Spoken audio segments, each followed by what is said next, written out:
question, salam alaikum. Comment lutter contre les attaques des djinns au quotidien lorsqu'on est solide? Alors là, sur cette question, il y a deux parties. Tout d'abord, on va parler sur la sorcellerie sur les photos. Je vais vous donner un traitement efficace pour les gens qui ont la sorcellerie sur la photo. Comment vous allez faire? Soit si vous avez déjà la sorcellerie ou bien vous sentez qu'il y a quelqu'un qui vous fait une sorcellerie sur la photo actuelle. Comment vous allez faire pour se protéger et aussi comment vous allez faire pour se protéger contre la sorcellerie sur les photos. Il y a trois choses. Vous allez prendre une photo de vous, d'accord? Et vous allez prendre un verre d'eau, d'accord? Et vous allez mettre du sel, verre d'eau avec de l'eau chloralisée. Vous mettez soit avec du gros sel ou bien vous mettez des plantes, mélange des plantes, bien voilà, l'effet de jujubier ou bien l'effet corallisé, quelque chose comme ça. Et vous allez mettre la photo dedans. D'accord? La photo dedans, ça détruit bi'idnillahi ta'ala la sorcellerie sur les photos.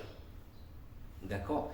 Et ça aussi, comment se protéger contre quelqu'un qui vous fait la sorcellerie sur les photos. Vous prenez votre photo, vous la mettez dans l'eau coranisée et ça va protéger votre photo contre la sorcellerie. Inch'Allah ta'ala. Alors, la deuxième partie de question, c'était les oreilles et les attaques. Je vais vous dire une chose. Bon, je ne vais pas vous désespérer, mais c'est seulement vous dire la vérité. Zohri égale les attaques. D'accord? Parce que généralement, les Zohri, ils ont l'âme d'un guerrier.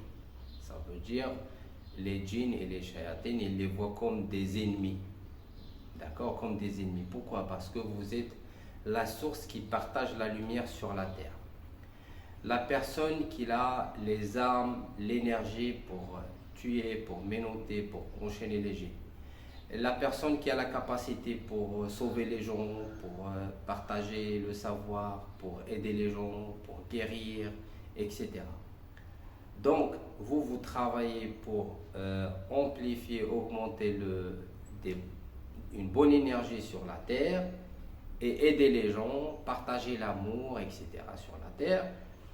Et les shayatines, ils travaillent pour augmenter tout ce qui est mauvaise énergie, voilà, l'énergie ténébreuse, etc. Donc,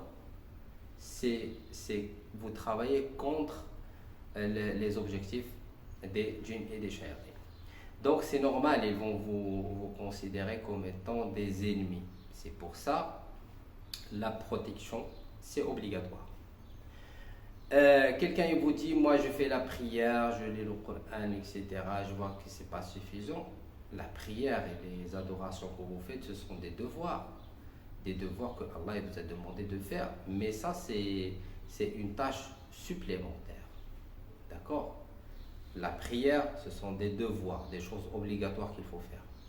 Mais concernant voilà, tout ce qui est travail spirituel, entraînement spirituel, etc.